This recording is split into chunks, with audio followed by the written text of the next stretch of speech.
કુડલા ગામે આશરે 27 જેટલા દબાણો દૂર કરવાની કામગીરી હાથ ધરવામાં આવી હતી। પોલીસ કાફલા સાથે કુડલા ખાતે દબાણ હટાવવાની કામગીરીમાં મામલતદાર પીઆઈ સહિતના અધિકારીઓ ઉપસ્થિતિમાં દબાણ દૂર કરવાની કામગીરીને વેગ આપવામાં આવ્યો હતો।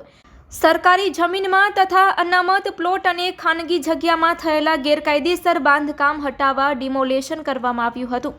ગઈકાલે જૂનાચોડાના માર્ગ પરના દબાણો તેમજ ચોકડીથી કુડલા 4 રસ્તા પરનો દબાણ તથા કુડલાના મેઇન માર્ગ સહિતના રસ્તાઓ પર 27 જેટલા ગેરકાયદેસર બાંધકામ હટાવાયા હતા અને લાખોની જમીન ખુલ્લી કરવામાં આવી હતી।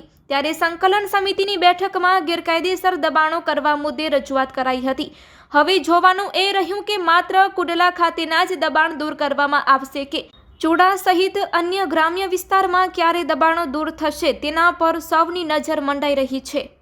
Report by Mahipatbhai Metaliya, Chuda Limbdi. મારું નામ વનાભાઈ લખમણભાઈ, ગામ કુડલા।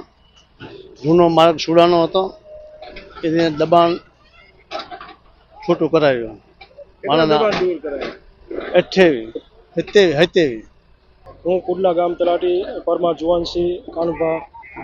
આપણે 27 જેટલા દબાણો આપણે હાથ ધરવામાં આવ્યા છે, જેમાં જૂના ચુડાના માર્ગની ચોકડીથી કુડલાના જે 4 રસ્તા સુધીનું દબાણ, પછી મેઇન રસ્તો જે કુડલાનો જે મેઇન રસ્તો છે એની ઉપર કુલ 27 જેટલા દબાણો પહેલાં 3 નોટિસની કામગીરી પૂર્ણ કરેલી, જેમાં જે વ્યક્તિઓએ દબાણ દૂર કરેલ નહીં, જેથી આ 24 તારીખે આપણે પોલીસ બંદોબસ્ત વગેરે ખાતાકીય અધિકારીઓની સાથે આ દબાણની પ્રક્રિયા હાથ ધરવામાં આવી, જેમાં સરપંચશ્રી તથા આપણે પંચાયત બોડી વગેરે હાજર રહ્યા છે।